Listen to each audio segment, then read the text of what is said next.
What is up, everybody? Scott Newby here from Living It with Scott Cat Podcast, and Base brings us together. Thanks for joining me and my special guest tonight. Holiday weekend. Hope you guys are having a good time. Hope you're going to have a good weekend. This is episode number 23 of the Friday Night AV podcast. So between Cat and I's podcast and this podcast and all the other shit we got going on, hard to believe that we've already been doing this for 10 months.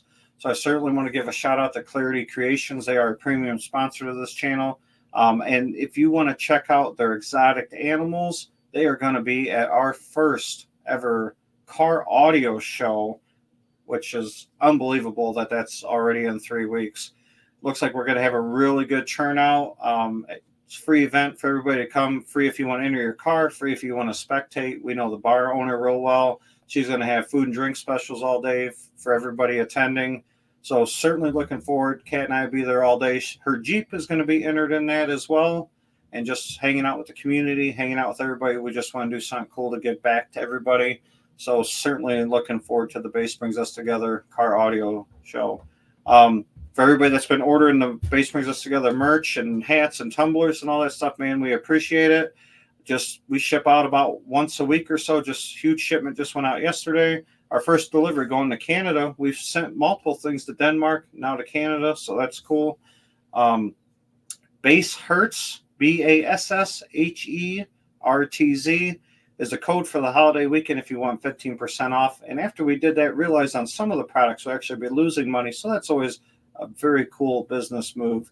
So definitely, like I said, appreciate our Spotify store. Base Brings Us Together merch. We've sent out quite a few packages over the last couple of weeks, so it's certainly been cool that people just want to rep the brand, support the community, support the channel. So we certainly appreciate that, along with our Patreon members.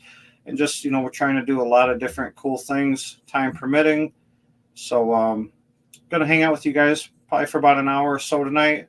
I have the most beautiful guest that I think that we've ever had on. That's why he's been on here a few times. But then he just got done washing his hair, so you know he's going to be looking fresh and clean. Oh, damn, there he is. Oh, hey. Oh, and the crowd goes wild. I'm just looking in the mirror here, So when we were talking earlier, you said you were washing your hair and conditioning it for tonight. So yeah. It's got a good sheen, man. Damn. Whew. Brother Dunn, what is up, man? What is up? It's your boy Digital Dunn.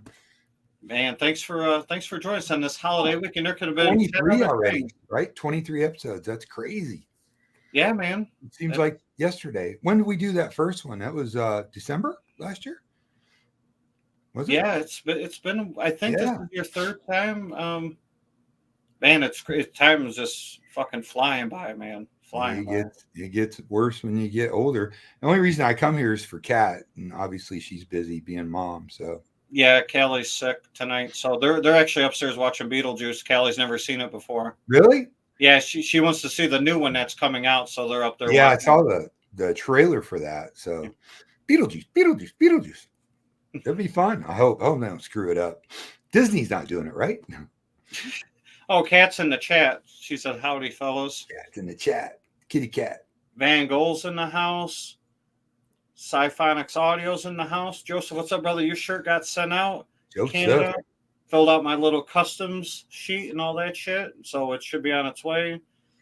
And Digital Don AV. So Don, brother Don. Yes, so what have you been up to? Did you just do an audio show, right? Yep. I went to the Audio Advice Live 2024.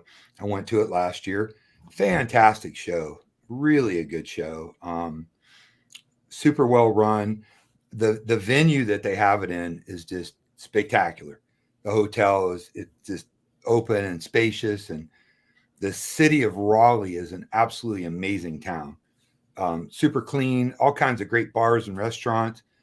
I always feel safe walking around, but normal people can feel safe walking around there. I think it's cool. I dig it. And Audio Advice is just a first-class company.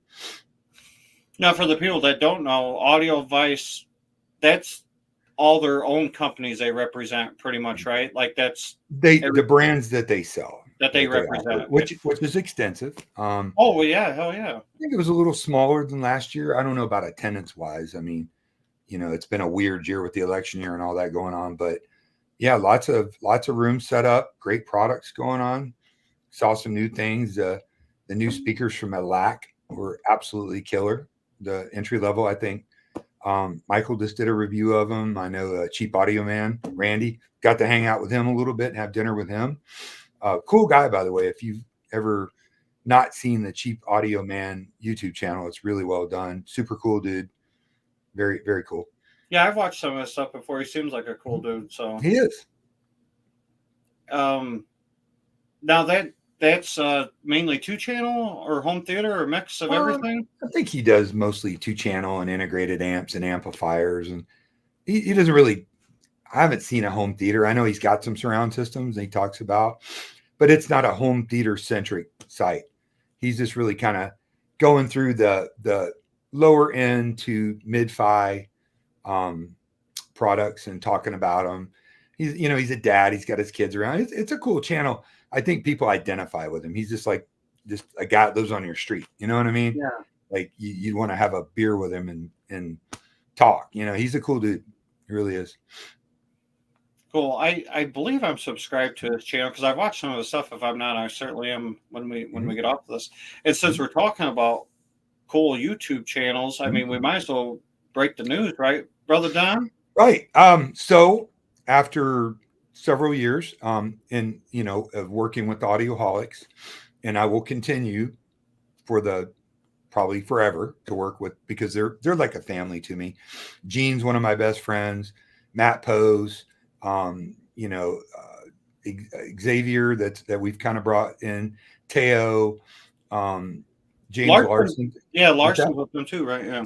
Yeah, Larson. They're all just like family, man. And the other guys in the team, they're just wonderful. And we talk every day. We're always talking about audio and calibration. So I mean, it's legit.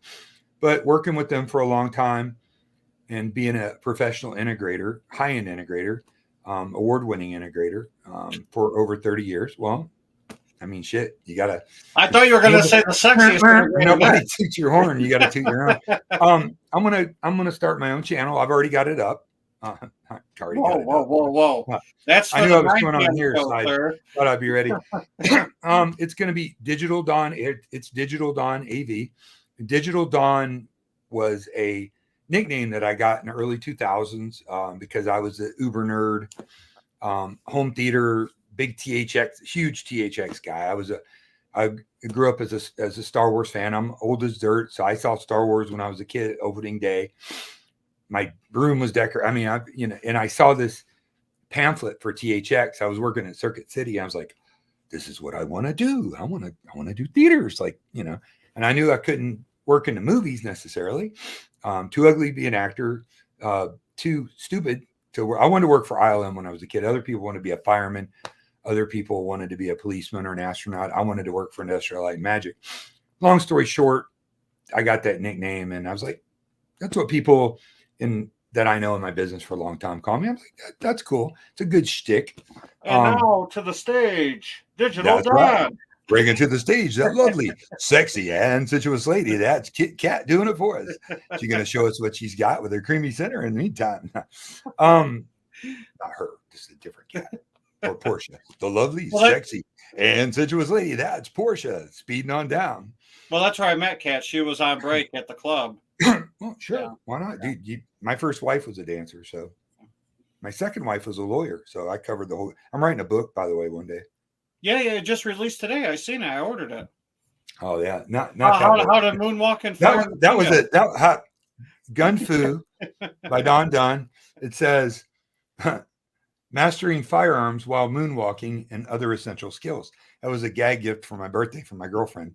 It's got my picture on it, and it's a whole book. AI wrote it with all my friends in it, and pretty cool. Nice. I put it on Facebook as a joke, and people are like, "I want a copy." Blah blah blah. I'm like, dude, read the cover. Are you going to read the AI book? It's a company. I'll tell you what it is. If you'd like to have, Base brings us together. The book. It's called bookbyanyone.com. Well, that was a cool gift that you got. And just like Siphonics, that's cute. It is cool, just people kind of think outside the box for you, because Kat tells me all the time, like, dude, I don't know what to get you. So it's the cost means nothing. Put some thought into something certainly means, Well, I'm more. pretty easy. If it goes bang or I makes heard a that lot of about you. noise. Oh, what? What? I heard you were easy. No, I'm easy to buy for. Okay.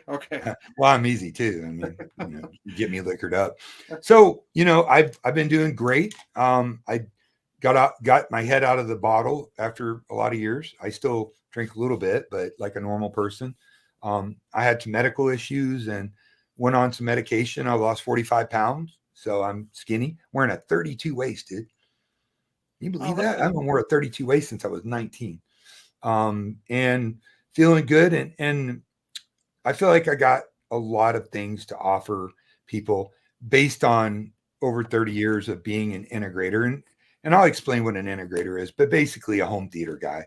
Back in my day, back in the day, it was audio and wasn't as much automation and lighting. And now it's kind of grown into a holistic technology deployment inside of a home where we do a lot of lighting. We do a lot of motorized shades. We do integrate security, surveillance, all kinds of automation, as well as distributed audio and home theater. And I break audio down into two categories. I call it either active listening or passive listening. Passive listening is you're grilling out, you got some speakers in the landscape in the ceiling, whatever, it's background music. Now that can sound wonderful, but it's not necessarily, you're not going to pull up a chair and just tilt your head back and listen to a pair of in-ceiling speakers. It's a 2-channel. And then there's, active listening, which is like what you have and what I have mostly in my house, where it's a destination location where you go and listen. You can have it play in the background, certainly, but, and do that. What I'm going to do, I'm going to review products and I'm going to cover the gambit. I'm not going to just review ultra high-end products. I will review some. I'm going to try to review some more affordable entry level. I really like the new generation of integrated amps, DACs, smaller speakers, and really powered speakers. I love powered monitors. I love powered speakers. I believe powered speakers with DSP and FIR filtering are the future, and it really changes. Is going to be a game changer. It already is, and you're going to see that grow in the industry. And then I'm going to go out and do field trips on some of these. Like I did the theater in the biggest house of America. And when the TV shows, I'll be able to talk about it and do videos. Third biggest house in America. Just some spectacular homes, palaces, really, and do field trips and show. I'm going to go to the audio shows, video stuff. I've got a really deep history in video. I know a lot about it, with like AV Pro Edge and my boy Jason Dustle, who's one of the finest calibrators out there.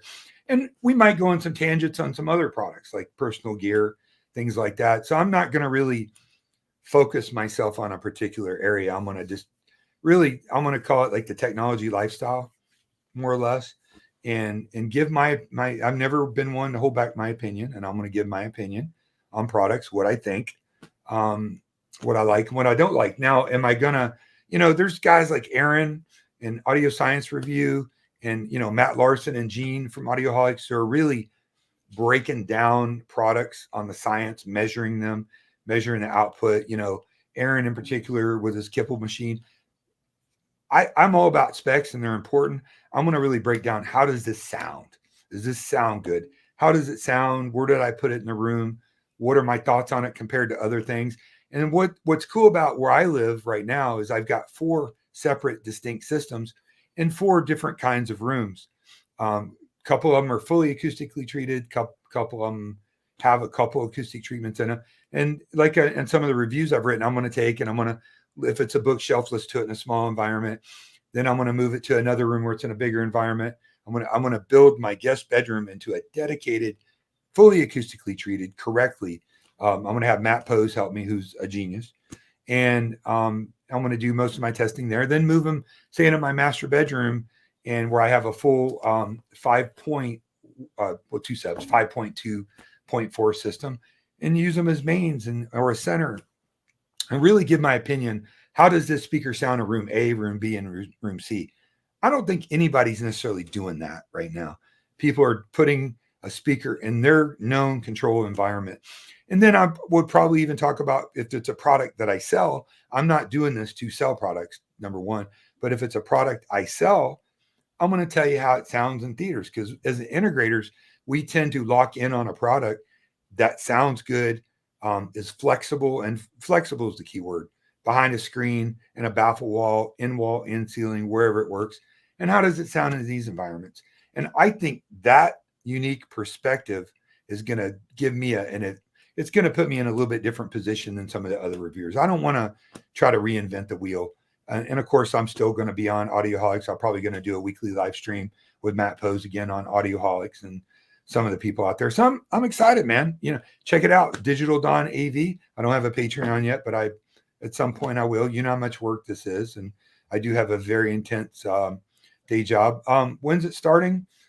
Probably in the next 30 days. It's already up, so you can follow me if you want to do that. And I've just got a couple little videos from my phone of a job I did about 4 years ago for a NFL Hall of Fame football player who built the most amazing pool. And we did a 23 speaker system surrounding the pool. I mean, it's like Playboy Mansion pool with grottos and whatnot. And then we did I have this technology I co-invented with one of my builders where we're able to take a rear projection film screen and then bond it to mosquito netting that rolls down and rolls up. So we've got a 170-inch screen that rolls down and a nice Epson projector. We use Epson because it's outside. We didn't want to go with a $12,000 projector that's going to sit outside in the Florida moisture. But the Epson looks great. It's bright, and it has what's called discrete codes in it. So when you take a rear projector and you fire into that screen, the screen looks normal on the side you're viewing on, but it also plays on the side that the projector is projecting on, which is really cool. However, it's reversed. The only way you can really necessarily tell is if there's like sports scores or writing or closed captioning.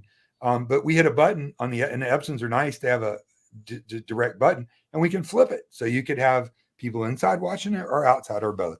Anyways, that's up there. Just quick snippets. But if you jump in, I'll be posting my introduction and some videos here real soon. You just gained a subscriber now, and I'm going to go on and subscribe too. Awesome.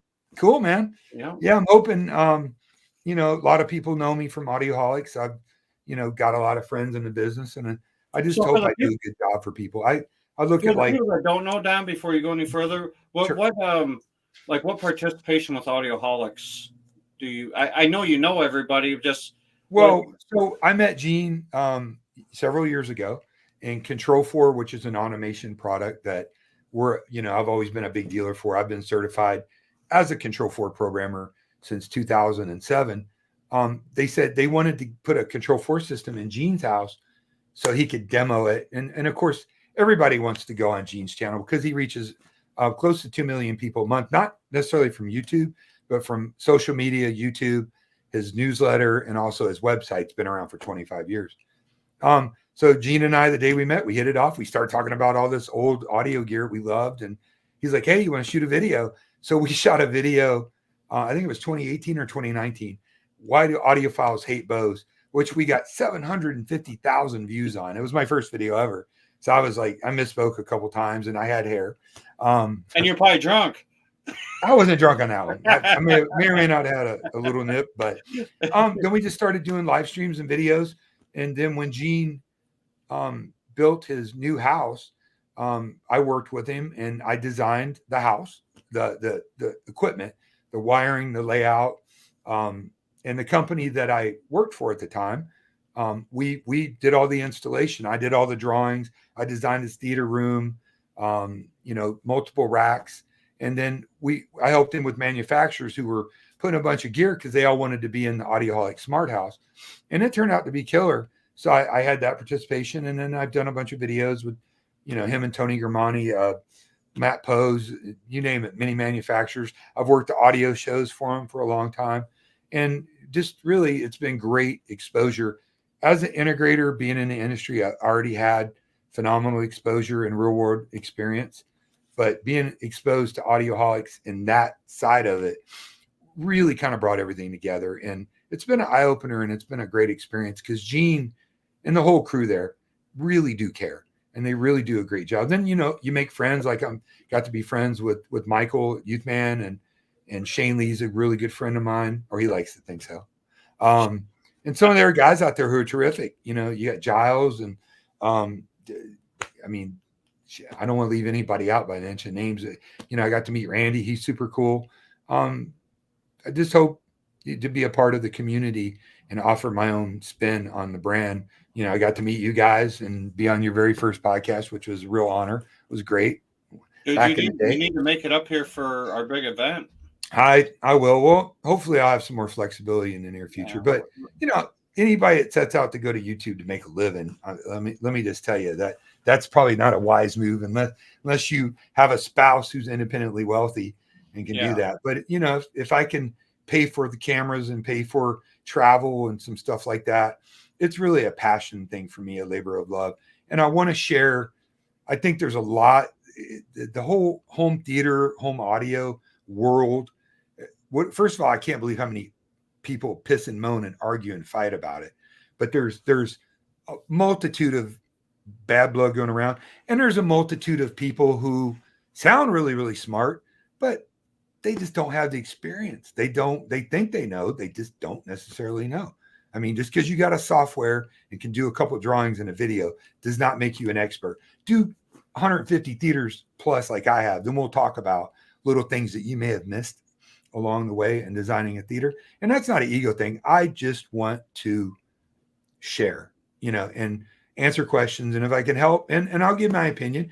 It might be the wrong opinion, you know, to the in crowd that's out there, but it's my opinion either way. So I think too, I mean, there's plenty of room in all these spaces because if there's 100 of us doing it, some people are going to connect with you that don't connect with me, or connect with Michael that don't connect, you know, because I'm rough around the edges, you know, I just say what's on my mind because none of this is for a living, you know. I just come on and the people that I chat with, we talk about whatever we want, give our personal opinions, you know, but some of these guys are super well polished and they're like putting out fucking universal type edits and stuff, and that's awesome. You know, I mean, that's an art in itself. And that's why I mean, Andrew Robinson. It's art. I mean, his videos are like TV quality. They're beautifully produced. You know, and listen, anybody that's in the public spotlight is going to get knocked. You're always going to look for chinks in their armor and try to do this and that. But the guy does a great job. He really does. And he's got his wife involved. He's got a shtick, and he does good. He's got a huge following on it, and it's good for the industry. You know, Gene's got his 25 years of doing it. I mean, and Gene's an aerospace degreed electrical engineer. It's kind of hard to argue with that. And he's got the equipment to test. You know, Aaron's brilliant. He's an engineer. I mean, Aaron, he's been in my house hanging out. We had dinner. He's super cool, super chill guy. He's got his opinions, his ideas, and he backs a lot of it up with his science. And, you know, he's doing a great job. He's kind of created his own niche, so to speak. I dig that, man. I just want to have my glove in the ring on this and give my opinion from, hey, I'm out in the field and I still am daily doing this. This is what we do in a multitude of kinds of houses and a multitude of kinds of construction material and environments. And, you know, I know a lot of idiosyncrasies about building a theater on a second floor versus building a theater on a first floor, having a theater with studs versus having a theater with furring strips and concrete. There's a lot of factors. HVAC, never talked about in any of these expert groups. Worst thing in the world, you're watching a movie, A Quiet Place, and a good part comes on. It's super quiet, lots of tension, and your air conditioner kicks on, right? Or theater rooms, probably 80% of theater rooms are hot as shit.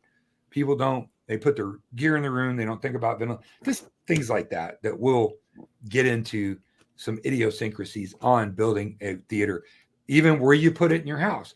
Is it going to be, because theaters were in vogue in the early 2000s, and almost every house that we did had a theater, a dedicated theater of some kind. What we found over a period of years is that theaters just kind of went out of vogue because people were doing their second or third house. Most people have means that can afford to build a house with a theater, have multiple houses, or continue to have multiple houses. They don't do theaters because they just never use them. They were too, remember that classic, I don't want my theater to look like a real movie theater. If I want to go to a real movie theater, I'll go to a real movie theater. I don't want a freaking popcorn machine. Oh, cool. Ooh, that's your thing. Great. I'll go microwave some. But people just didn't use the theaters because it was a destination location and it was in an odd part of the house and they just never could get the family together to do it. Most people live in their kitchen and in their family rooms or outside. In Florida, it's outside a lot. So I've got a lot of experience on doing a family room, open architecture, open floor plan system. That sounds good. And what I don't know, because I don't know everything, I got Matt Pose and I've got, Jason Dustle on the video, and I've got, a multitude of heavy hitter experts that I work with. I've worked with Matt Pose on some beautiful stuff. And the guy's just absolutely amazing. We're two totally different people, but we have a really good synergy when we work together. Opposite attract. I'm just saying, I want to try to reach people because most people don't have dedicated theaters, and that's beat to death, right? I'll give my 2 cents on a dedicated theater. I really would, but it's beat to death. And the majority of people, I think, are like me. My big system is my big, massive RBH system with an 85, and people are like, why don't you use a projector? I'm like, because it's a rental house, and I could, I might add a projector like we were talking earlier. I'm probably going to do a 100-inch TV or 115, because where I sit in relation, it's all really scoped out nice, dude. I mean, I love a big picture, but 100-inch will be about perfect. But if my master bedroom is pretty big, I might do a drop down screen. I like to do motorized screens that drop down. We'll talk about that a bunch, but how do you get good sound?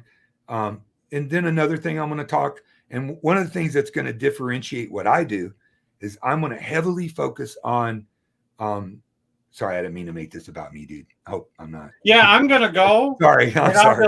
Here we go. I'm going to focus on architectural audio, in ceiling, in wall. What, did you kill me? No, I didn't kill you. Oh, okay. I just shot your screen. I'm going to focus. I'm going to have my, there we go. One of my now buddies from the Dunn Show. Ladies and gentlemen, welcome to the Dunn Show. My buddy Captain Analog, who you're all going to probably get to know soon, Xavier Burgos, who's a carpenter and a builder, is going to build me some really cool, almost like a tower speaker type thing, but look cool, where I can do different architectural speakers in drywall, put them in a dedicated room, and really listen to them and really review them. Whereas very few people get to do that because it's a pain in the ass to do. So I'm going to try to do that. Anyways, I'll shut up. Sorry. I'm excited, bro. Like you were. Hey, I'm excited that you're here. And man, our brother from Denmark, he subscribed to your channel too, man. There you go. Awesome. Got enough subscribers, homie. Oh yeah. People in Denmark are either weird as shit or awesome. They're all party animals. I'll tell you that. Everyone I met. And we'll get through some of these other comments too. But when you were talking about the theater room, so and that's even true in our home. I'll keep the theater room, but I don't use it very often. I mean, the RTJ stuff, because we're a music family. We listen to music all day, every day. I 70-30 music in my house. Literally the theater, if people are coming over for demos or like a really cool movie just dropped, then we're using it. But no, the 2-channel, and I think a lot of it nowadays too is houses are so, space is expensive, bro. People aren't taking a 20 by 20 room to use just for watching fucking movies now. No, they're breaking it down to a multi-purpose an extra bedroom, or you're buying just a smaller house in general. So when I build here in the near future, and what's cool about because really being an integrator, you're in the construction business. Technically, it's a low voltage contractor when you talk to a builder. I've got ideas of what I'm going to do, just because I've been in some of the most beautiful. If you calling them a home is almost weird because they're palaces. I've got Matt Pose and I did from the ground up designed, spec the equipment, and my company installed the theater in the biggest house in America. It's a 13,000 cubic foot theater with a 220-inch diagonal acoustically transparent screen with a Trenov 32 with the additional extension on it. I think it's like 64 channels. It's doing all the crossover points in every pass. Every speaker's active, and and there's a 42 space rack, which is like 7 foot tall, all with amplifiers with multiple dedicated 220 circuits on it, not 120, 220, 240, whatever. And we're going to explore stuff like that. So when I build my house, I've got some ideas. I don't like a super big theater room. I know a lot of people do. I would never entertain that much. I like Gene's room. I like a 20 by 25, 25 by 18.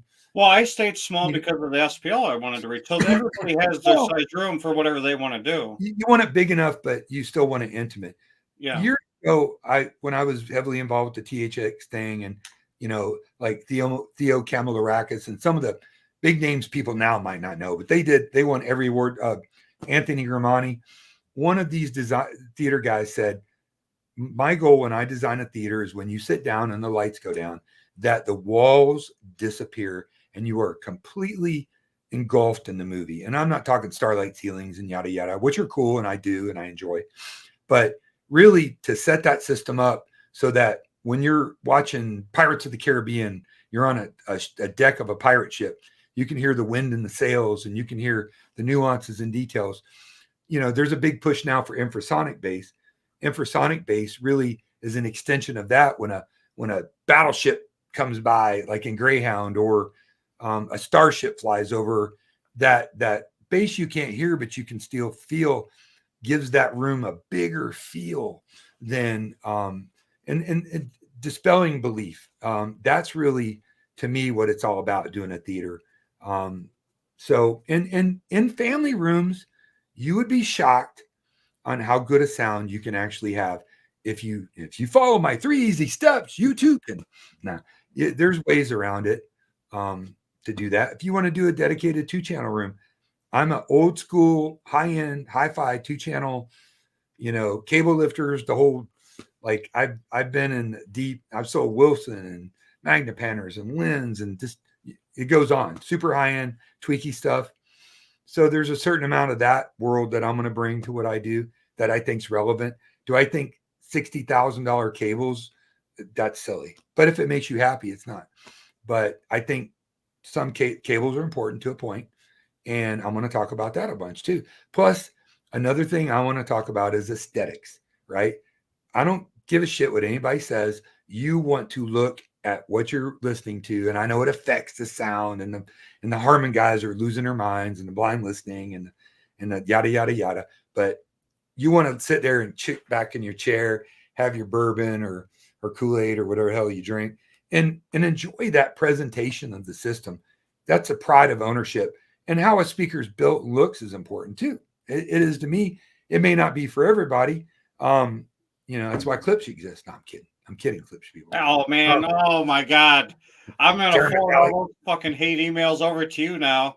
That was Dunn from Digital Don AV. If you have any questions or concerns, they got their place. And you know what? Hey, I had the THX Ultra system for 10 years. I was a clips dealer for a long time. They just, you know what? Their architectural stuff. Their architectural stuff jams. I mean, it serves a purpose. It is what it is. And some people love that sound. Just like you've got, you and I are both really good friends with Jeff at JTR. And I could do a whole entire series of shows on the quality of his subwoofers and what he puts into it. And I'm not here to talk about that right now. But even as other speakers, I'm not a compression driver guy personally. However, in my opinion, the best I've ever heard, and I'll say it to anybody, were those RTJs when we had them at Gene's place in a proper room, in a big room, and they were magical, and probably one I could live with. But some people love that dynamic sound. Some people love the, piss off your neighbors since 1922 or whatever the hell they're, and it's cool. That's what year you were born, right? Nothing wrong with clips. The cabinets are a little shoddy, but it's playing so loud you don't even hear the resonance. It's just not my cup of tea. But who cares what my cup of tea is? What I care about your cup of tea. Hey, Don, are you out here roasting systems? I with Shane Lee, I've roasted several. Yeah, I see that, Well, we did it. We try to give good advice. Now I'm on that There's a Facebook group called Roast My Rig, and it's grown to like 7,000 people already. And it's pretty ruthless. I get on there and get ruthless in jest, But what kills me is people just put shit on there with like dirt and garbage and like laundry and feet with non-trimmed toenails and the wires. And my pet peeves, if you got a flat screen TV on the wall, it's so easy to run the wires when you don't see them, dude. Come on. What the hell? Have some pride about yourself. Presentation is everything. So this guy might be in a little bit later, but Don's actually stepped away from the drinking pretty much altogether for some health reasons, medication reasons. I'm drinking some coffee. No, I just look, half the videos I've ever done, I was shit faced. That's why I was a little blind. But I realized that some people dug it and loved me for it, and some people just thought I was a hillbilly idiot. I guess speaking of that, I never was really able to deliver what I'm capable of because I was just dismissed, as just like this hillbilly guy. And that's why I wanted to really, not saying I won't have a drink. I might do a bourbon tasting, and I didn't quit drinking. I just drink like a normal person or even less, and really talking to Michael a bunch too. Guys, I got to tell you, Youth Man, Michael is one of the best human beings. He really is the guy that you see on YouTube. He's wonderful. And I'm glad he's having great success with what he's doing. A lot of cool people out there, man. Really is. But that's what I'm trying to do. I want to get my message across. I want to add, and you know what? I don't know everything because experience matters to a point. And if you're unwilling to grow and accept new ideas and learn, experience doesn't mean anything. However, I feel if you combine experience with new technologies and new knowledge, because home theater now is a totally different ballgame than it was 5-10 years ago. A lot's the same, but it's a lot different. For instance, when we did theaters back in the day, I did my go-to system for a long time was ADA Separates, Audio Design Associates, amp preamp 5.1 systems. That's how far back, because that's all there was. We would always do a couple subs, not really knowing the benefits in our minds necessarily about multi-bass, and then between the amp and the preamp, we would do a audio control Rialto THX certified 7 or 8 channel parametric EQ. And we would use an RTA meter, measure the room. It was usually over treated as hell. And we got some killer systems with a lot of M&K speakers. That was our go-to. Because listen, in 98, 99, 2000, 2001, 2002, there wasn't really that much there was some Triad. I don't think Triad's changed their shit since then. I think it's still the same. M&K, Atlantic Technology on the cheap end, Snell on the, in my opinion, one of the best home theater speakers ever made, but they went out of business because Boston Acoustics bought them, another company bought them. But we didn't have the choice. Now, really, the world's your oyster. There was no Odyssey. There was no Dirac. There was no YPAL. There was no ARC. And I've got a lot of opinions on those because I think most of those suck too. Sorry. Rant over. No, that's fine. I'm just going through some of the comments. We did, Mike. We did. Mike F says, "Fuck, I'm late. I was buying Killdozer shit." Okay. Oh, Killdozer. He must be one of my people. This guy says that roast group's full of pussies. That what? Roasters. It is. There's a bunch of. Oh, Mike's my boy, dude. Brian says that you're mean. Who? Brian, Ace of Base. Oh, Brian? Oh, whatever, man. Come on, I'm not mean, Brian. You're mean.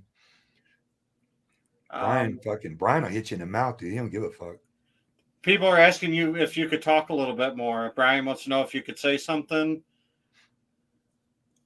Fuck you, Brian. How about that? Here we go. All right. So, since we're talking about people crying about stuff, Kaleidoscape. Well, yeah. I mean, obviously, man, it has to be every other post is either about people hating on K-Scape or hating on big subwoofers, or people hating on, I don't know, that has to be probably the biggest two, right? Why do you need all that bass? Why do you need big subs? Your subwoofer sucks. Sealed sucks. Ported sucks. K-scape is a waste of money. I mean, so where would All you right, like so the shit sandwich to start? Here's my thoughts on that, right? On which one? Well, all of it, just holistically, right? A couple thoughts. Number one, people spend their money based on the opinions of others and fiercely defend their purchase even when faced with facts and logic, right? No matter what. People are tribal. People like to tribe. They have a brand that they like, and I'm guilty of it too. Everybody is to a point. They like to get in their tribe of the brand they like, and everybody else sucks. And if anybody says anything against their brand, they lose their shit. Power Sound Audio. No, people do. And if you guys have a problem with Power Sound Audio, please hit up digital.ev. No. I have no problem with Power Sound Audio. I've never owned any of it. It's cool. But I had a room full of their subs for years. So look, and the reality is most people have a limited experience in listening or exposure to equipment. They'll hear something at a show, which audio shows are the worst place to try to demo gear. They really are. Because you're not getting you never get a representation of what a product can actually do until you have it in your intimate, controlled environment. You can only hear a little bit. Well, an audio show is a great place to hang out with people. Oh, they're off, dude. I love audio shows, and you get an idea. And if it's in a hotel room and the audio is matched to the size of the room, and that's something nobody ever talks about. People will put gigantic speakers in little bitty rooms, and what do speakers do? They create energy, right? And they fill the room with energy. And if you've got a 10 plus amount of energy in a room that should be a 6 plus, it's going to compress. That energy has to dissipate and go someplace. So usually if it's a bookshelf or a small set of towers, they sound the best in a hotel room. And put the big stuff in the big rooms. But most people don't, or they'll go to a showroom and hear a little demo with speakers right next to each other. You never should demo a speaker with a speaker sitting next to it, because just like the manufacturer, reflection point. They spend all this money dealing with this not psychoacoustics, but dealing with the dissipation of the energy in the speaker. Then you're going to put another speaker that's a transducer right next to it. It affects it. So, bottom line is most people only bark with a little bit of listening and a whole lot of internet bullshit in their brain, or what an influencer says. And even a lot of the influencers don't hear that much stuff, I don't want to say be a jerk, but I listen to everything. I've heard tons of stuff. I get tons of stuff here. I go to Gene's house. I go to Brian's house. I go to my buddy Casey, who's going to be working with me on this. He's Michael did a tour of his home theater. He's a guy that lives here. He's super cool, dude. I get to listen to everything, man. Audio shows and this and that. Not everything, but a lot. And then professionally, every day you go to work, you clean shit out of pipes. I go to work, I put speakers in people's houses. I'd probably make more money if I clean shit out of pipes, but I get to hear speakers in all kinds of environments. A lot of people shit on architectural speakers. Totally a bad thing to do. They just don't know. So that's what I'm bringing to the table. And that's my observation with most people. And then not only do they argue about it, they get really shitty and angry about it. Angry. There's so much stuff in the world to be angry about. You're angry about audio? I've never cared so much what another man or woman does with their money. If you just said, hey man, I bought myself 3 butt plugs, I'd be like, wow, why do you need so many? As long as you're not going to enjoy yourself. I don't, man, I can't. I've never been going to Epstein Island. I've never been pissed off at what another person has bought. I mean, life is short. Enjoy it. Buy what you like. Enjoy what you like. And if you want to share that with everybody, that's cool. But for the people that are like, oh, you're stupid, or that's stupid, or you shouldn't have did that. Who the hell is anybody to tell anybody how to enjoy their life? Yeah, can you imagine working really hard here in a theater. Man, I really like to have, and when I say theater, I'm not just talking about dedicated theaters, because somebody said the other day, if you don't have a dedicated room, you don't have a theater. Man, shut up. Really? Yeah. Like come to my house. I'll play you my theater, my family room, and we'll talk. But don't. So, and they go and they spend their money, and they try to read. Can you imagine not knowing anything and then trying to dip your toes into this world? And you're like, wow, clips and calf and this and that, blah, blah, blah. Don't do this, do that. Blah. Like, then they buy something and they're proud of it because they installed it, they hooked it up. They're happy and it sounds great for them. And then, Joe Blow's on there shitting all over what they got because they didn't do this or this and that. And like, my big peeves when you take a center channel and you set it on a cabinet, right? And back off the front. I don't say, oh, you're an idiot. I say, here, may I suggest that you put it on a stand and pull it out to the front because it will sound better. But, that's counterproductive, and that negativity is really not needed in audio. I'm in the gun industry. I'm a firearms instructor. I used to own a gun company, yada, yada, yada. It was just as bad, if not worse than that. So I think it's any hobby. If you do custom cars, and it's it doesn't matter. Everybody's going to, you know what you're talking about. I'm team Alpine, or I'm team JL, or I'm team this and that. See, I think that with what me and Kat do, because I don't push product on anybody.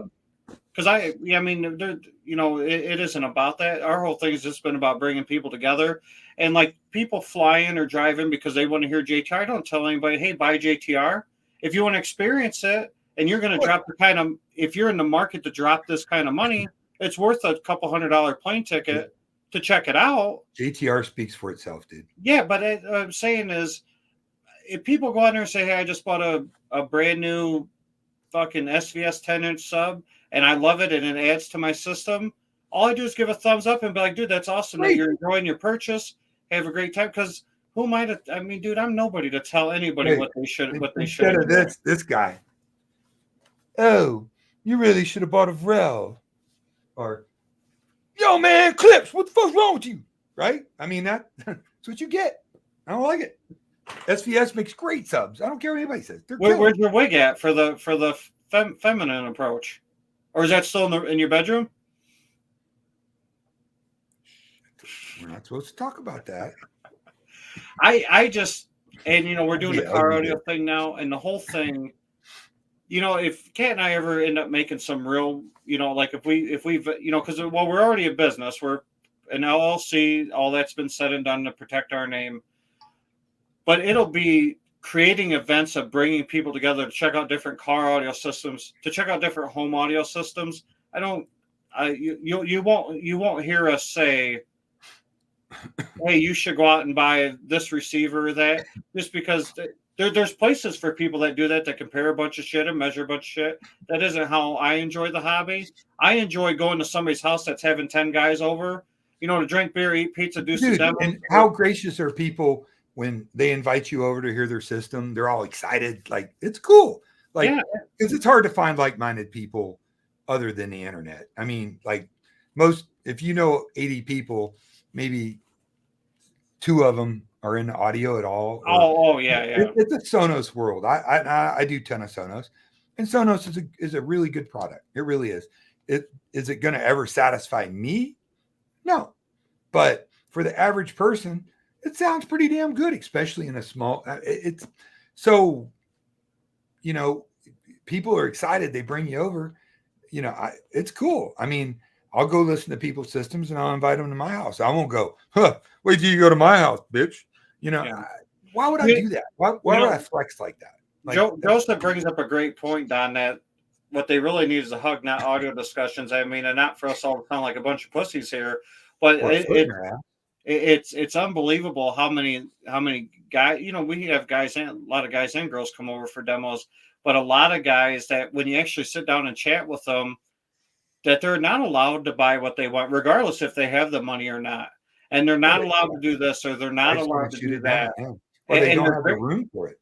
Well, or their wife won't let them, but they're very, very bitter about it.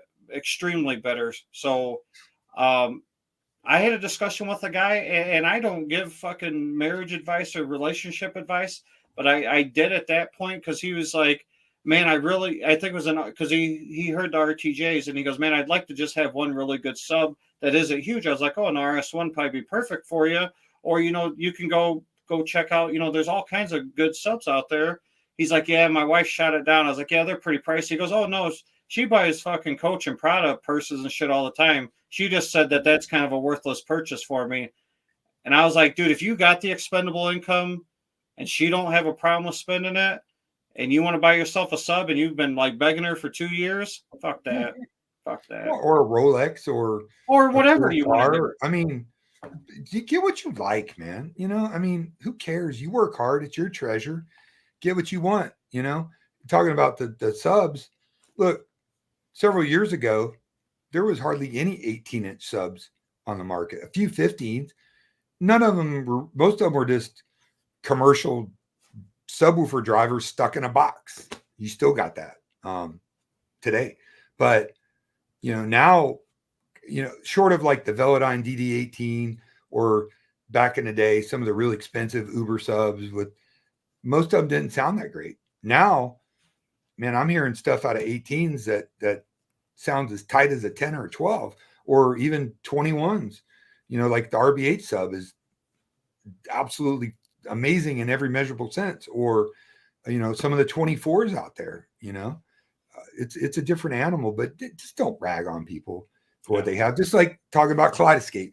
I've been selling and installing Kaleidoscape since the very early 2000s when it was, people talk about how expensive it is now. I would say my average Kaleidoscape system back in the day was like 38 grand, right? Oh, yeah. Nothing like it. Nothing like it. There was no 4K. There wasn't even 1080p when it was out. But now. Yeah, that's when they were like the big vaults, right? Well, you had disc vaults in it and stuff. Yeah. Then, hard drives came, but people talk about Kaleidoscape and there's a lot of hate, or there's a lot of, I can do better for next to nothing. And you cannot. Bullshit. You just can't. It is the finest source available, period, short of a signal generator, which not going to play movies, that you can just put on your display, both audio and video. Is it better than DVD? Slightly. It holds more information, but you don't have to change a disc. It's a small compact box. And now they've just come out with a $4,000 unit. Every single person that resists it, that winds up getting it, Brian, loves it. Absolutely loves it. Absolutely loves it. And will be a huge, a proponent of the product. But it's the price that drives people off. Look, I would love to have I love Ferraris, dude. But I know that's just out of the realm of possibilities for me right now. But I don't hate on people who have Ferraris. I'm like, right on, dude. That's cool. It's a goal to aspire to. Why would you hate and just demolish a product because you can't afford it? And people talk the same way about subs. They're like, oh, I could go build a sub for you. And that's, I don't know if it's a lack of people understanding, so people look at K-Scape and they're like, oh, it's expensive for what it is. They just, and I don't even own a K-Scape, but I understand how it works. Licensing costs money. Software costs money. Running tons of back. Money. It's not the hardware.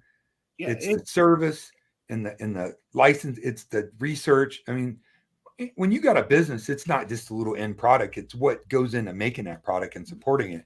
And that's where I think $4,000's a bargain for a K-Scape. And then you're really into it. You have people working there that have families that need to make a living. There's just like any other company that a lot of that comes that a lot of it comes into play. And so, I've had a few people say, oh, I can't believe you got your room to whatever level it's at that you haven't got a K-Scape yet. And I'm just like, well, maybe when I'm done, because obviously I'm always still working on something, to me, that's a luxury. I mean, having I could have just not bought one subwoofer and bought one, but I'm just, when I feel like my room is like done, then that would just be like some icing on the cake because your room's never done. Yeah, I know, dude. I was working on all. That's part of that's the beauty. People are like, they post pictures of beautiful, like, I'm finally done. Whew, are you? Yeah. Wait till something new comes out next year. That's part of the fun. And just like if I buy another subwoofer, people are like, oh, you blow $5-6 grand another sub, or somebody buys a K-scape, or somebody buys a fancy laser projector, or dude, dude, you're spending your money enjoying yourself. We're all better gonna to be be a fucking dead one better day. to Who be a cares? congratulator, not a hater. It really Yeah, is. for how small this hobby is, you can't hate on people. We don't want to push people away. There's already not many of us. No, I agree. I agree. You- And when you got somebody in your area, like my buddy Casey, I was watching The Lord of the Rings last night because I'm a nerd, and it was fantastic, I thought. And I'm like texting him, dude, you check it out yet? He's like, no, we're texting each other. It's cool to have that kind of friendship where you can, or he tells me about, and Audioholics and some of my other friends, we're big music aficionados. We always listen to music. At this studio desk office that I'm in now, I have $4,200 monitors that are powered and a $2,000 sub and a nice sound card.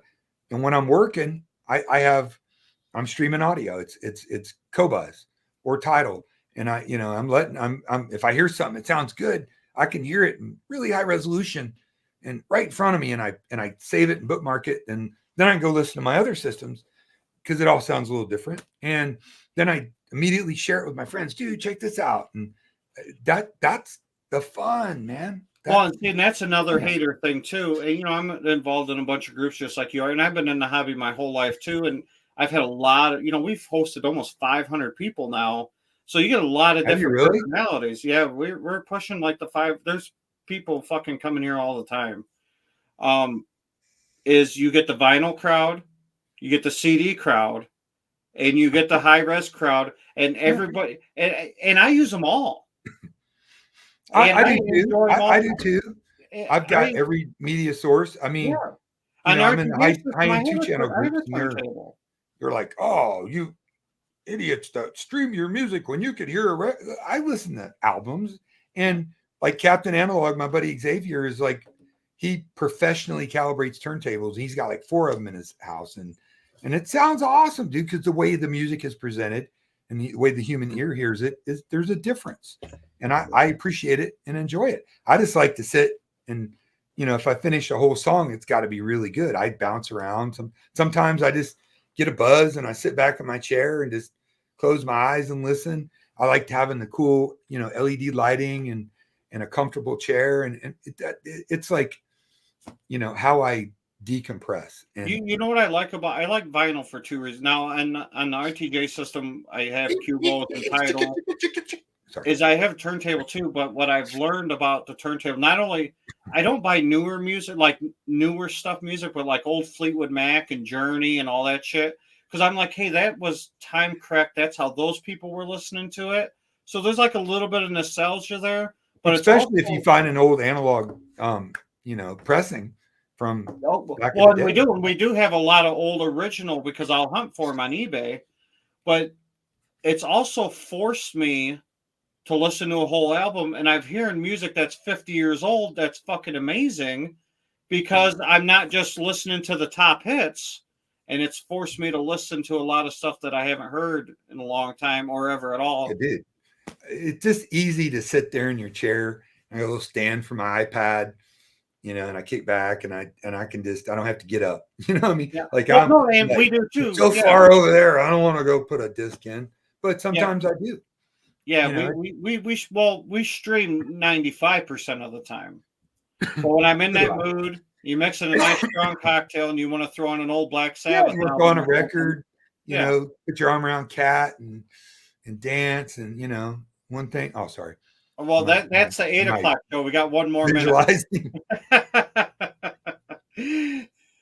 So I would say, definitely the biggest arguments are centered around big subs, K-scape, how people listen to their music.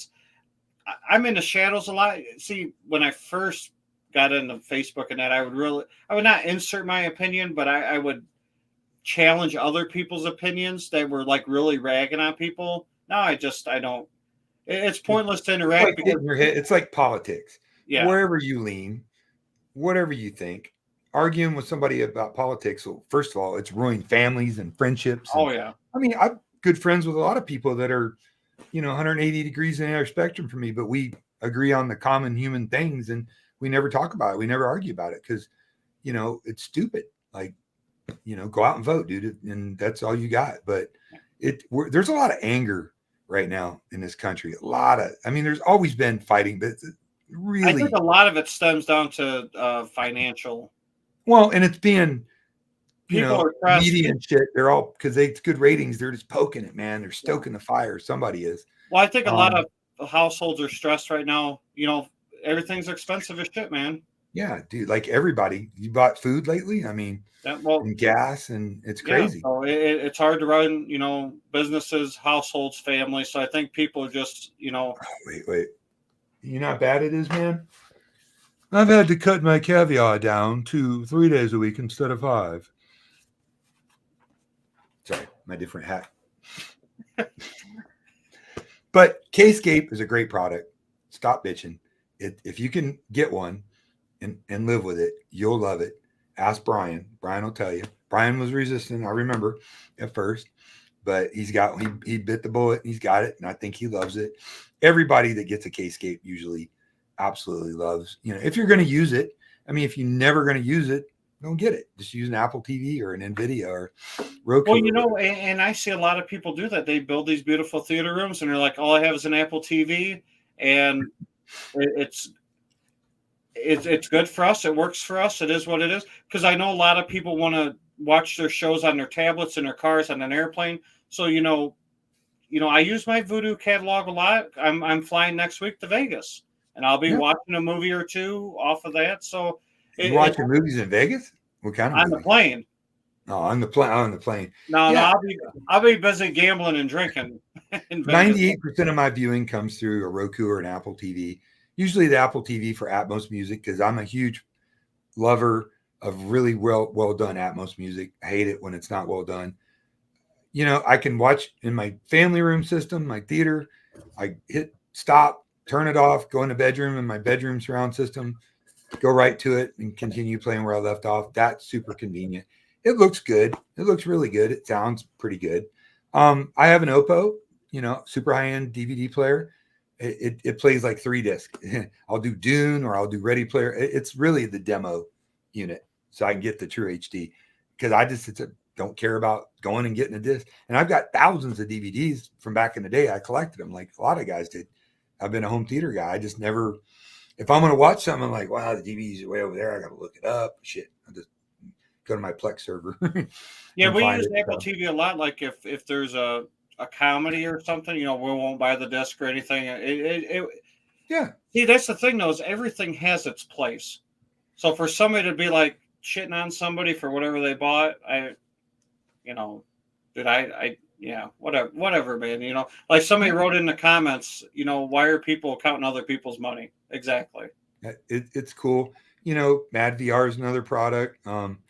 Lot of argument on subwoofers. It's like who projector too. Long throw, short throw, ultra short throw, bulb, laser. You have a Sony. Oh, you should have JVC, because the shootout said it was the best, and I saw it. Of course, I don't own one, but I read that it is, so I'm going to argue with you about it.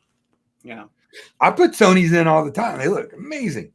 I love JVC too. I'm a Sony dealer. They're well, I'm assuming that they both have a huge following, or they wouldn't be making projectors. So, you're gonna. When Sony wants to be the best at anything, and this is even audio, because Sony's made some killer, super high-end audio products in the business because they're massive, and when they want to own something, they do. Look at their TVs now. Their new 9 series Sony TV is the best TV I've ever seen. It's just badass, bright. Black levels, and here we go. They're gonna come at me now. Black levels that match an OLED. Oh shit! If you guys are discriminating against that comment, please go to digital.av and all day long. Be sending that shit to me. I don't mind. I would say go see it sit next to one, because I did. Calibrated, the whole deal. OLEDs are awesome, but I'm just telling you that. But Sony, they got new projectors coming out. We'll see what they do. They all look great. But side by side right now, JVC's the king. I got nothing to say. When I was at Audio Advice, they had the flagship JVC on like 185-inch diagonal screen. And that picture was just like watching a TV, a giant TV. I mean, Christie, some of the super high end, the big super high end Sony, like I've installed, Barco's. This JVC was among the greats. It was badass, dude. Yeah. Give them credit on that. Yeah. We have options, and that's what matters. Options. Yeah. I mean, wouldn't it suck if we only had one brand like Acme from the old Roadrunner commercial? I mean, this is the thing too, is like, if all of us had the same gear, it would make the get-togethers a lot more boring if I'm just going to go listen and watch all the same shit I have, because I enjoy people coming here for an experience, and I like going to somebody else's house for a different experience. There's nothing wrong with different experiences. That's what I think people are. I've had people come in my room. My girlfriend that I'm like, what's wrong with other girls, honey? Well, I mean, during the act, do you ever change your hat? What's that? I mean, do you change your hat in the bedroom too, right? I have a special hat for that. It's rubber. Okay. It's got that's the one where with the apple in the mouth. It's got a rabbit that comes down. It's crazy. Snorkel. Is that the same one, that password thing you sent me for the private channel last week? Is that the one? We're not supposed to talk about that. Well, it's after 8 o'clock. I thought we agreed. I thought we agreed about that. Scotty, what are you doing? No, dude, I know we all can't hug and have a Coke and a smile. Quick example, right? Martin Logan electrostatic speakers. I've owned 3 pair of them. I've been to the factory. I had dinner with the guy who started Martin Logan, Gail Sanders. I mean, it's a brand that I adore. All their new stuff. They're a great product. Electrostatic speakers have their limitations. I never enjoyed metal and hard rock on electrostats. And I said something, a guy posted them in like a roast group, and he's like, oh, I prefer them for metallic and all that. My experience is just completely different. But I didn't get in a big argument with him. I'm like, hey, man, I haven't had any in a while. Maybe music's better recorded. Maybe, this and that. As long as you get your head right here and not here, I think, maybe I had my head 3 inches to the left too far. Maybe you had the wrong hat on. Huh? Maybe you had on the wrong hat. You got to have your Logan hat. That's like, there you go.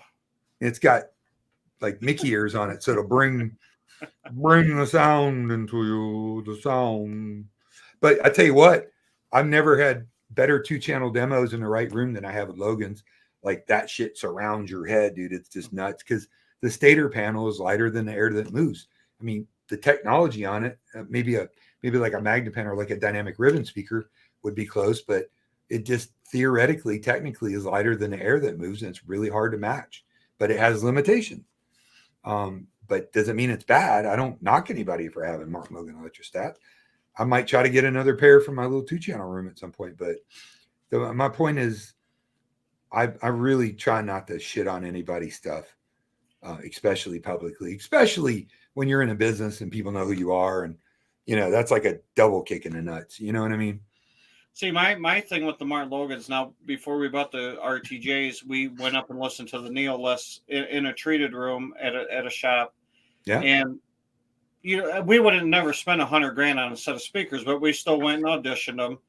And now my thoughts, and I went on actually 3 different occasions. Kat went with once.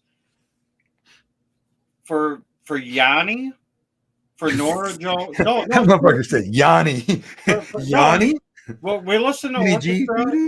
Yeah, oh yeah, we listen, man, Brother Don, we listen to everything in here. So for like Yanni, like Nora Jones, piano, acoustic shit, and it was killer. Magical. I mean, dude, that was kind of my point. Yeah. But I see people doing full Martin Logan home theaters, and if you like it, cool. I would just never do it because it doesn't have the slam and impact. Yeah. And it's got a very narrow, controlled dispersion, even with the Logans with the curvature on the front. But if that's what you like, it does on home theater at moderate levels present a holographic feel to a movie that's really hard to beat. And if that's what you like, good for you, man. Dude, whatever you like, it's your house. You got to live with it. We listen, like I said, though, we listen a lot of music and say that kind of music is 10% of it. For the other 90%, something like the RTJ style certainly fit our needs better. A lot of Metallica, Ozzy. RTJ is a great theater speaker and a great speaker in general, but really for like metal and high output rock and home theater, that's where it kind of comes at its own because it doesn't have any compression. It goes as loud as you can take it without really changing its tonal characteristics. That's one of the beauty of compression drivers. That's why Ascendo and JBL Synthesis and a multitude of other brands use that because they're able to. Now you got to play through an acoustically transparent screen. You're going to get some signal loss on that. They've got usually a really good controlled dispersion, which helps you lay the speaker system out in a room. Most everything you watch a movie on commercially is done on a compression horn loaded driver, and with equalization being what it is now in room treatments, you can really tame down. The manufacturers have done a good job at it, but with equalization and calibration and mechanically treating your room, you can really take any of that sting out of those type of speakers that they used to be so prominent, well known for. Dude, talking about acoustic screen, Chris Seymour, first of all, I gotta give a shout out to Seymour. Chris is the man, dude. He's a great American. I'm going to be doing a video on this screen now. I'm buddies with Chris. We've met at a few audio shows, and I've had him on the podcast when we first started. But first of all, the craftsmanship on the screen, absolutely unbelievable of anything that I've ever received. But getting the center channel behind the screen. Now, I've always been the guy for years, and this is the 10th system that we've had. Mm-hmm. I was under the screen or under a TV pointed up at me, and I've always loved it. It's always worked. It's always great.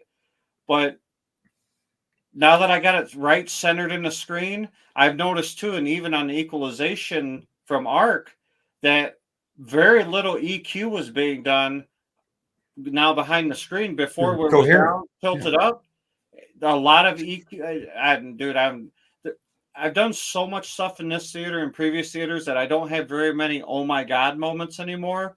Mm-hmm. But this week definitely gave me an oh my God moment. It's cool. I mean, all things being equal, if you can do a vertically mounted matching center channel behind a screen, if that's your deal, that's awesome.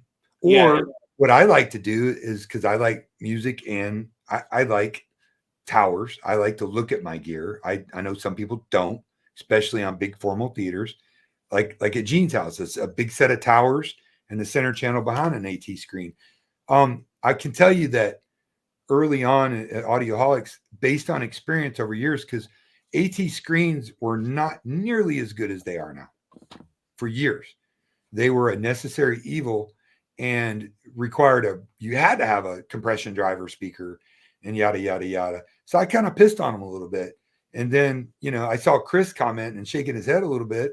I was like, yeah, let me check it, and listen to some of the newer ones and installed some. I was like, wow, they have come light years ahead of what they were. And now it's something I can wholeheartedly recommend, without a degradation to the picture quality, which was a big problem with acoustically transparent screens in the past. Good audio, not as good as audio now, but good audio, but picture quality wise, it was rough. But then again, we're talking, 480i, 1080i, 1080p eventually, then now 4K. They had to up their game and believe it 100%. A lot of people piss on horizontal laid out typical center channels, and for good reason. A lot of them aren't the best. If you just have a tweeter right in the middle, if it's not offset or there's not, there's a lot of ways to skin that cat. If you're just on a couch and there's like 3 or 4 of you, maybe a chair here, and that dispersion is usually okay and it sounds great, and people off axis a little bit are still going to get benefits of the center. But if you try to do that in a theater room, as you probably know, it's a little challenging to get that coverage from the center, the most important speaker. They've always said it's the most important speaker. I think it's definitely has the most information. I think subwoofers have equaled themselves. Your bed layer and bed layer center, left, right, and sides. Back surrounds, so much. Side surrounds are I would go center, left and right, side surrounds, and I would put subs in that mix on most important speakers. A lot of guys, no names mentioned, are scientifically telling you where you must put you've got to put your Atmos here. I'll take it to the grave. I think it's bullshit. If you're off a little bit on your Atmos, it's still going to sound good. It's going to sound great. Seat height or ceiling height and various things involved in it. If you're a little off, because I've done it. I've done them to Dolby. I've done them more narrow. I've done them farther apart. Not noticed a really big difference as long as your Atmos speakers can keep up with your. If you got big Hawken gigantic high output speakers in your bed layer and little bitty tiny little SVSs or whatever, it's going to be hard for them to keep up and really hear that Atmos mix. And I think that's where some of the hate for Atmos comes from. But if you've got high output angled or set up as best you can Atmos speakers, you're going to be fine. Stop telling everybody, pissing on what they're doing, telling them it's wrong, because it's not. Yeah. You don't know more than Dolby. Sorry. No. Hundreds of theaters. No. Do your math. And hold on, I want to. Don Hensley in the house from Horizon Home Theater. Don, I was on their podcast last week. I didn't even get a chance to tune in last night, Don, because every night this week I've been getting a screen. And are they an integration company? Do they do installations of home theaters? Who's that? Horizon? Does he say Horizon? Yeah, Horizon. No, that's just his YouTube channel. He's an enthusiast. Oh, okay, cool. I believe he's a dealer for a couple. He's a K-scape dealer. He's a dealer for a few different things. I don't know. I hop on their podcast once in a while. Him and Ike and Paul, and they just had what's his name? The owner and engineer from Deep Sea Sound was on there, and he's had Youthman on there. So very cool. I usually try to. I'll jump in with you. I'll behave myself. Yeah, if you want to get demonetized, Don will come on there and take. No, you don't shut up, dude. You cussed before I did. I have my days of getting foul mouth, or if it's a legit channel. I mean, this is a little hangout. When we do like our home theater hangouts and stuff like that, I think people appreciate like they're sitting in a room talking to some dudes. You know what I mean? Yeah. See, this isn't. I mean, I'm not going to get all Andrew Robinson when we're doing a podcast. You know? What I mean? And this and even if they demonetize us or something because of the way we're talking, I don't give a shit. This isn't about money. This is hanging out with the crew. Well, I thought those speakers were kind of ugly, and I really didn't appreciate. Sorry, that's going to be my new character. Oh, okay. Well, you got a few of them.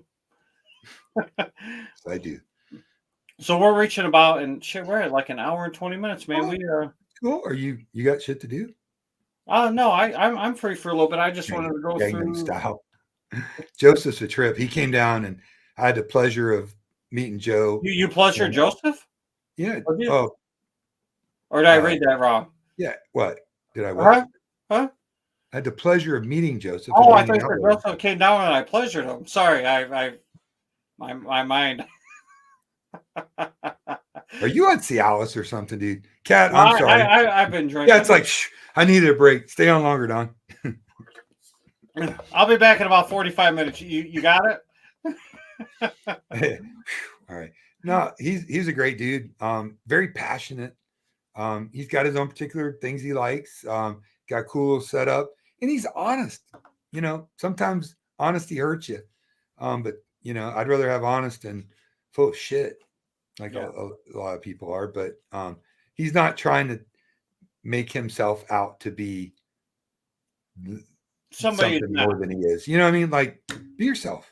Yeah, because what I think people find not only in friendships, relationships, podcasts, is if you try to fake it, people are going to see through that shit. I mean, we just come on here and we get a following because of just who we are. And then we get people that never listen to us again because of who we are. But I mean, we don't care. Dude, the first YouTube video I did all those years ago, dude, the comments, because I never read the comments. I'm like, oh my God, they hated me. Like, some people were cool and some people were like, just brutal. Like, don't get a booger in your nose or something. Oh my God, God forbid. Make sure you brush your teeth and get all dustied up. So, trying to set this channel up, trying to get camera equipment, lighting, the right room to do it. And, trying to script out what you're going to talk about instead of just, when you're doing a live stream or a podcast, it's cool. The audience will kind of guide you in what you're talking about and stuff, but really trying to put out content, not making the video too long. Nobody wants to listen to somebody rant for 20 minutes, right? Yeah. About, some people do. I'm going to try to make all my videos short to the point. I put these speakers here. This is the technology they use. I tried them off the wall, so many inches off the wall. I tried them with this amp and this amp, these cables. I moved them into this room and listened to them with this system. It's a bigger room, no acoustic treatments, furniture, tile floors. I'm going to try to get to the nitty gritty and give you my opinion on, which I hope holds weight with people based on how much audio, both professionally and in this realm, that I get to experience and listen to, and, try to give you my opinion on maybe how you should spend your money, but never tell you you've got to buy this product. If something really, really gets me going, maybe I'll push it a little more. But I got to be honest with you, dude. People are like, there's never any bad reviews on YouTube. I get, granted, a couple factors in that, but really the biggest factor in that, man, is that there's not really much bad gear out there now. When you're in $1,000 pair of speakers, or 2,000 or 3,000 or 30,000, it's pretty hard to find something that's not good. It might be Kef, and you may not like the way Kef sounds, or you may love it. Might be Clips. You may or may not like that. But it's really hard to find bad equipment now, unless you go cheap. You know what I mean? Did you see Michael's? A guy he did a video reviewing some ELACs, and he called them a budget speaker at $450 a pair. I thought Michael did a whole video as I don't want to call it a rebuttal, but an answer to the guy's question. Oh, yeah, I see that. I thought Michael's response to that was absolutely brilliant and just incredibly well said and incredibly well done. I love that. That's one of the reasons I love the kid. But, I'm going to do my best, like you do, to give you my professional, because I'm a professional. I'm an expert because I do it for a living. There's no college of audio. I'm sure Harmon might have one day. The Institute of Blind Listening. But, I'm going to tell you what I like about it and what I listen to. I'll try to cover the gambit. I'm going to listen to. I'm going to do videos on video. Allow myself to introduce myself. No, videos on video products, TVs and projectors, which means I'll probably have to wind up getting a screen. Chris, I'll call you. And do that. And when I do, I'll back it up, and I'll bring my boy Jason Dustle. He works for AV Pro Edge Corporation. They own Audio Control and AV Pro Edge, the finest video distribution on the market, in my opinion. And he is an ISF certified trainer, meaning he travels the world teaching people to be ISF certified trainers. And he's Joe's like a protege to Joe Silver. And that's the guy that wrote the book on modern video, along with Chris Kane back in the day. So I'm going to try to back it up with true professional. There's my boy Nikita. Been to his house, heard his killer system. Love it. So Chad AV wants to congratulate you on your weight loss, Don. So that's always nice to see people pulling for you. So Joseph and Mike have both brought up timber matching. So matching brands, matching, drivers, especially in the left, center, right. I think we're all in agreement that, see, in my room, I purposely, so 5 of the speakers are 100% identical. The rear are still 10-inch two-way to match all the other ones, and in ceiling will be the 10-inch two-ways. So I'm trying to match them all the best I can, but the main 5 are identical. So, but I've always felt that way too. Regardless of the price range you're shopping, the more you get them to be exactly the same, certainly the better bubble you're going to make. Well, I got some thoughts on that because I've experienced doing it different ways, or somebody has a pair of speakers and they don't want to, that company doesn't make a proper center or whatever. It is critical. And when I say critical, it is critical on multi-channel audio for the front 3 or the whole bed layer. And when I say bed layer, I know the backs are also included in that, but left, center, right, side speakers, super critical. Backs to, I mean, ideally, like Shane Lee just built his theater in his new house. And he's got like 20 of the same speakers from RVH. They're all identical. So, talk about a really great cohesive environment. Most people can't do that. But when you're watching a movie at loud levels and you're watching an action movie, it's not as important, dude. You're just not going to hear the nuances of timbre matching on that. Now, it needs to keep up. You don't want to do a horn and do a 1-inch dome tweeter here. That's going to be a difference. But if you did all your fronts were JTRs as an example, and the rest were clips, like you probably had for a while. It's a livable difference. Well, my 4-inch ceiling are still clipped because I had it moved to the RTJ.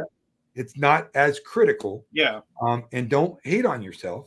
Now, if you can make them all the same and coherent, that's always ideal, as long as they have especially in Atmos. The biggest problem with Atmos that people have is not placement, not lack of material, not lack of information to Atmos. It is the ability for an Atmos speaker to keep up with the sound, the dynamics and the sound pressure that's created by the other layers. If it can keep up with it really well, then, because there's not that much, there's information, but there's not, let me pre-qualify that. It's growing, but a lot of the Atmos mixes are just effects that's coming on. But none of that makes a difference if the speakers if you can't hear them. If you can't hear them. Yeah. Okay. Like if you're using a pair of cheap, what's the one company that sells everything? They do the monolith subs and all that. I'm talking about. They like Dayton Audio and shit? No, not Dayton. The other company that they sell tons of cheap shit. And they sell like their own subs and amps and all that, which are pretty good. If you just do a $30 pair in ceilings, yeah, it's not going to keep up with your Kefs or your clips or your paradigms or whatever. But if you do Paradigm Founders and you do a killer set of paradigms with a 10-inch driver, at least an 8-inch driver, that's going to be more appropriate. Or a triad, like a triad silver or gold with the matching triad silver or bronze or gold, whatever that you do, that's going to be important. But is it mega critical to your overall experience on movies? I'm going to tell you it's not. But I'm not being a proponent for it, is what I'm saying. Don't beat yourself up if you can't do. Like if you own per listens and you had to mortgage the house to get them, and you really want the per listen in-ceiling speakers, which we all do because those are monsters, but you got a pair of Clipses, you're going to be all right. As long as they can keep up to do that until you can do better. Monoprice. Monoprice, yeah. Yeah, Joseph. Monoprice. Interesting company. Cool. They make a lot of great products, man, for sure. But I'm just saying there's a lot of things that, and I'm going to try to talk about this quite a bit in my channel, is don't beat yourself up. There are little tricks and tips, but don't beat yourself up if you can't have a completely coherent matching system. I mean, that's ultimately everybody's goal to do that. And certainly I try to do that, but I'm in a little bit different position. I'm in the business. So, I have access to stuff that a lot of people don't at much better prices, thank God. But just think for yourself, man, and get a lot of opinions. Please don't make all your buying decisions off of Facebook or Instagram, or even YouTube. I mean, if you have somebody you like and trust, listen to them, then watch other channels, read some forums, and just look at a big picture. Like my big advice to anybody too is get out and experience something.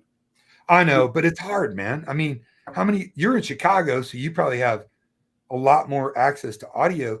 But if you're in like Muskogee, Alabama, or yeah, but I mean, literally, dude, if somebody's building a whole room and gonna drop 20 or 30 grand, well, or if you're gonna do that, then grand, you can fly someplace and do it. Yeah, dude. I mean, you can fly somewhere, rent a car, and fly back home for fucking $300. Well, you can if you're that committed to it, but everybody's like, you should listen, and I'm as guilty as anybody. You need to go listen. But think about when you listen. You go into a room. It's a giant room with 12-foot, 14-foot ceilings. No, I'm talking about another enthusiast. The what? I'm talking about another enthusiast room. Oh, yeah. Or that too. Yeah. I'm not talking so much of the showroom. Oh, okay. But, I'm so we'll backtrack a little bit on my journey.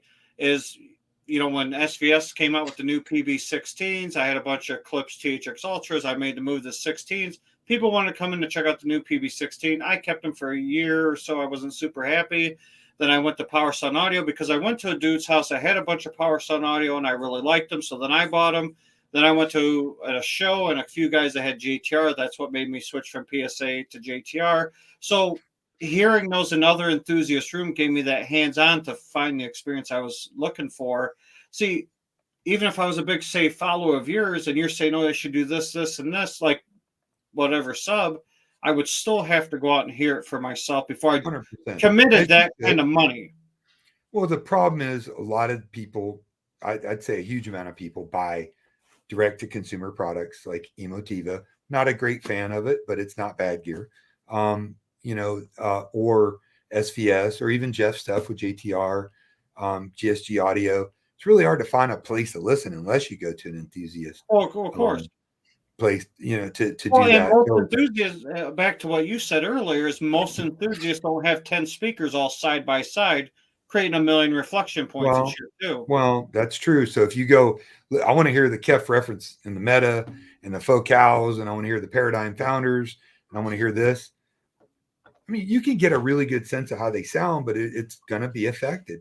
A friend of mine in town here, Maximum AV, built a beautiful $1 million showroom. He's got Dunn Audio, and he's got Focal, and he's got Golden Ear, and he's a huge Paradigm dealer, and he's got RBH, and at least it's a place you can go listen. And B&W, you can go listen to all these great speakers, but see if you can buy them with a return policy and take them home and listen to them in your environment and see how they sound. If you got a 10 by 12 room and you're buying these giant speakers, again, it goes back to me, size the speaker to your room, right? A big speaker, more sound. Yes, if you got the room where it doesn't compress by filling too much energy in the room, you might as well buy a medium to smaller speaker because you're not getting the full potential out of this 62-inch behemoth. Like my SVTRs are 62 inches tall. They weigh 250 pounds. They got two 12s, 3/8, and a tweeter that big in it. If I put those in my master bedroom, they wouldn't sound near as good because it's just too small, to do it. I mean, it looks cool, but you have to size the speaker to the room. And if you can demo some at home, man, that, I applaud companies that have a liberal return policy. Get something home, play with it. If it's electronics, you may not like the menu. You might not like the way it hooks up. Might not work with what you have. That's great. Then move on to the next thing. Brand wise, there's so many good brands, whether it's Yamaha, Denon, Marantz, Anthem, Audio Control, Arcam. These are all great products, man. Even the new Onkyo, which Onkyo was dead to me for a long time because of their fiasco with HDMI and stuff. But, Gene just reviewed the new Onkyo, said it's one of the best measuring receivers he's ever measured in his 25-year history. Monster sound, so, give that a chance. But if you're just in that club, again, people buy on the opinions of others and fiercely defend their purchase, even faced with facts and logic. There might be a receiver that comes out next year that just measures way better and has more features.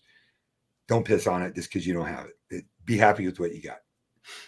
Johnny E put in the chat, "What's up, Scott and Don? I came and checked out Scott's home theater. Same dude. He took a red-eye flight from like Houston or something. Flew in. Yeah, he flew in, rented a car, drove down for the event. That night, drove back to. He left his house in the morning, got back to his house at night from fucking Houston to Chicago. Is that the dude that filling came loose listening to yours? No, that was another. No, that didn't happen. I like your waiver. If you have a pacemaker, you should probably not enjoy this theater. And what's funny is people that talk about that waiver, and we've had this discussion before in another podcast, is people are like, oh, that's funny that you do that. For years I never did that. Dude, 150 people don't understand. Most people's systems won't play cleanly at 120 dBs. Let's talk about that number, right? First of all, you're fucking your hearing up if you listen to any sustained amount of time at 120 dBs. You just are. Now, if you play a movie loud, movies like Matt Pose has talked about, they go up and down, so there's peaks and valleys in the sound. But I mean, 105 dBs is crazy loud. 120 is the equivalent of a 747 at like 200 feet flying above, taking off above your head. in full throttle. It is loud. But when you go 125, you got to understand every 3 dBs, you essentially double your output. 150 dBs is just stupid. That's like being in a volcano, like it's nuts. You can't do that at any sustain without earplugs. I know you put earplugs in, at least I hope you do. No, I usually don't. But you only do short burst, right? Well, of course. And it's obvious it's only on the LFE side, which could still be detrimental to your hearing and stuff. We're not going to get in that conversation. But what prompted us to do that, because I was like, why am I going to have somebody sign a fucking waiver to come and listen to my radio? But so a guy came and he goes, has anybody ever called you later or messaged you later saying, hey, my hearing's fucked up? I was like, no. He's like, well, I'm actually a personal injury lawyer. He's like, dude, somebody would smoke you on that. He goes, everybody's your friend until they're not. Yeah. Yeah, even a waiver is not even a guarantee, but at least it's something that at least it shows that people acknowledge that they're putting themselves in some kind of, at least they sign it that they were presented with the right amount of money and the right scumbag lawyer. They're gonna of course.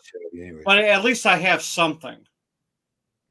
So that's kind of what brought that on. Yeah. It's kind of, I mean, we still chuckle about it to this day, but it's funny too when you talk about high SPL systems, and now because we're in with a lot of car guys too, is I get some guys that as soon as you play a movie or you play a loud clip, give a warning, hey, this is going to be extreme.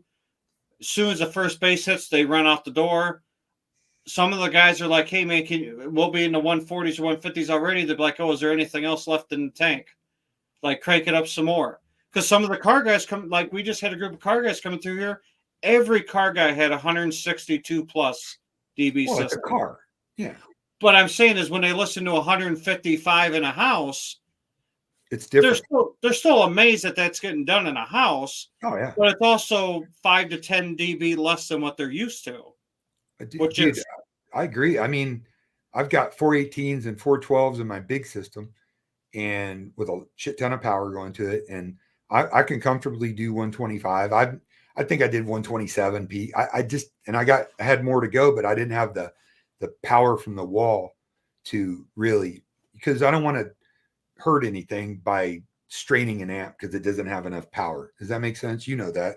Well, as we use the same RTJ amps, it's the same thing at our get together. I can only play it so loud, and you can do 240 on those. I think it's got that switching power supply, but even that loud is just like Jesus. Like it's just, when I watch movies, most of the stuff I watch and listen to, I got a certain level, and I always have my SPL meter on my phone or my SPL meter.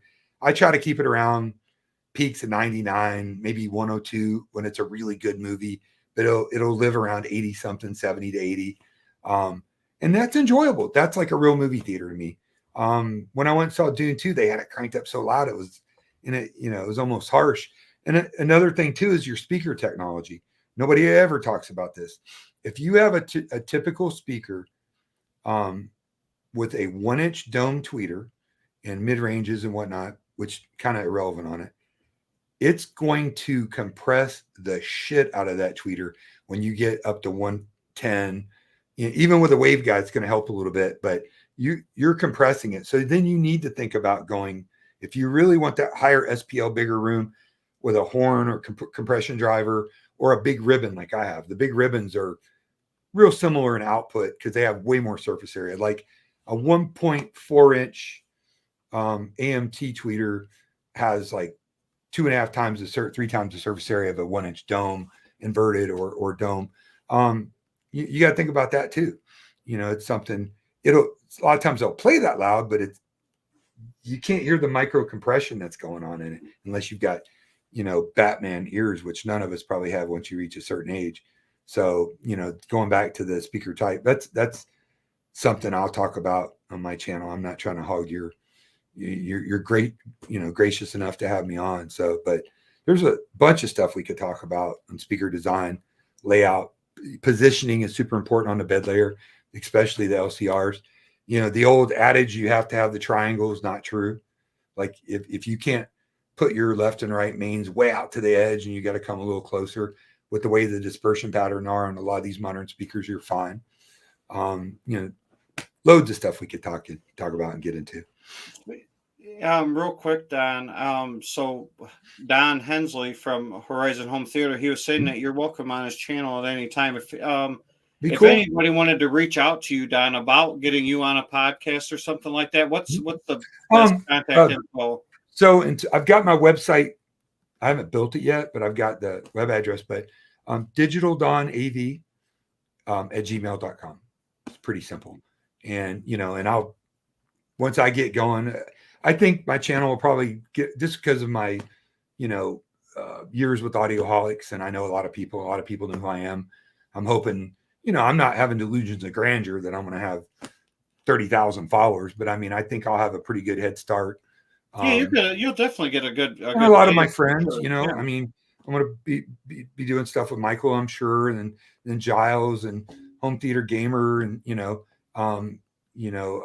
just, I don't want to not mention names because people are like, why didn't you mention my name?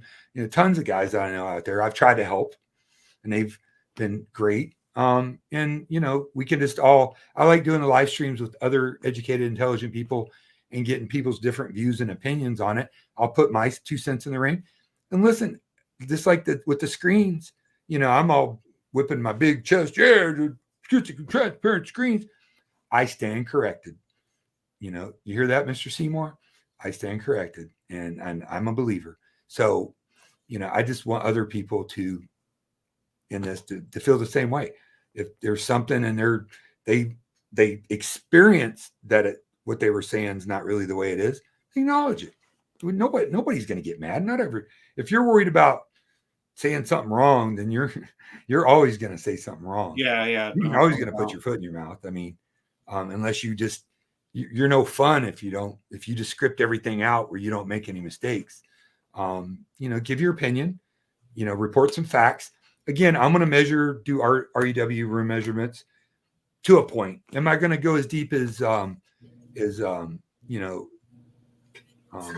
Aaron, or Gene or James Larson? I mean, James Larson is a phenomenal speaker reviewer. In fact, most of the people really respect that guy and his reviews, both in listening and measurements. And he's a little bitty dude. And he takes these like 150-pound speakers or bigger and puts them on a platform outside in a parking lot. Yes, I do. Digital Dawn AV. Yeah. His official start date, he's saying, is approximately about 30 days. You said, Ben? Yeah. I'm working on my room. I got to paint it. I've got a really cool concept for the way it's going to aesthetically look. Cause you want to have a good background, the right lighting, so that I'm going to try to make it very professional, because I feel like the more successful channels on YouTube have a more professional look. Like, I mean, I'm not going to have the $15,000 worth of camera gear that a lot of guys are established off the bat, but I'm sure I'll grow into it. Whatever I make, I'm going to reinvest into making a better product. I want to make a product that's worthy of, hopefully get some respect. I'm sure I'll get my own, contingent of haters or other people who disagree with what I'm saying, but you can't help that. Hey, we pride ourselves greatly over here on being the rusted out El Camino of YouTube channels. So you can't take that away from us. Nah, nothing wrong with you guys, dude. I think your success lies in your incredible, sincere enthusiasm for the business. You never flex. I mean, dude, if anybody could flex, you could. You'd be like, yeah, you got some nice 24s, but come on, dude, 18. You never do that. And that, I respect the hell out of that. I try to never flex, because there's always somebody better. Oh, and wait, you gonna shit on somebody because they don't have the opportunities you have to have the kind of equipment and setup and calibration. And you hire Matt Pose, he costs a lot of money. Matt's my boy. He'll come over and hook me up because we're good friends and we work together. And I do highly recommend, like, Brandon Hill, I think his name is there's a few guys that are great remote calibrators. Obviously Matt, some other people. Brandon's a great guy. I've had him on a podcast too. Very nice. Yeah, everybody, he's super nice and speaks highly of you. Excuse me, people speak highly of him.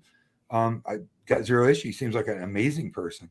If you can have a calibrator, even remote, Well, I will say one thing about calibration, or getting too deep into it.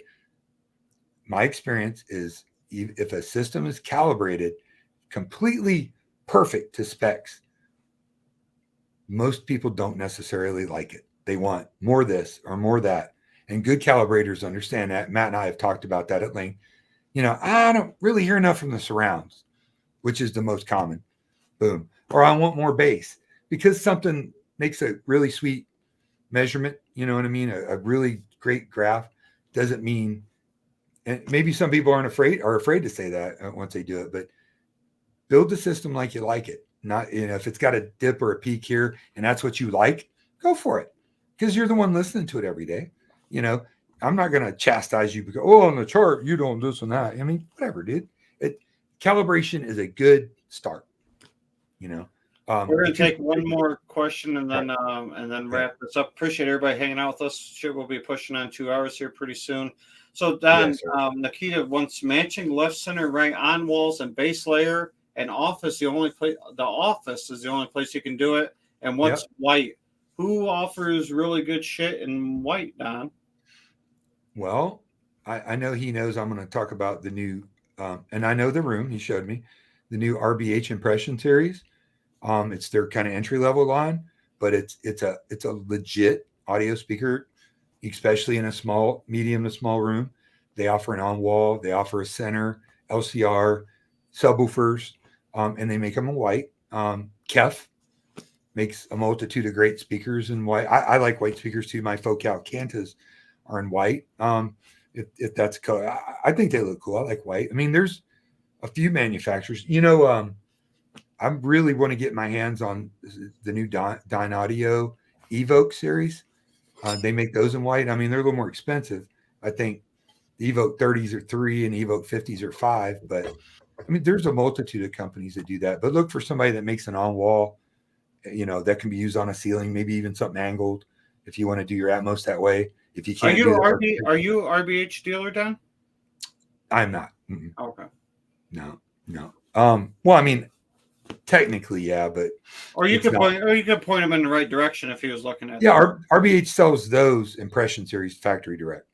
Oh, okay. And listen, everybody has a brand that they associate, like you with JTR, right? And I'm as big a fan of JTR as you are. You know that.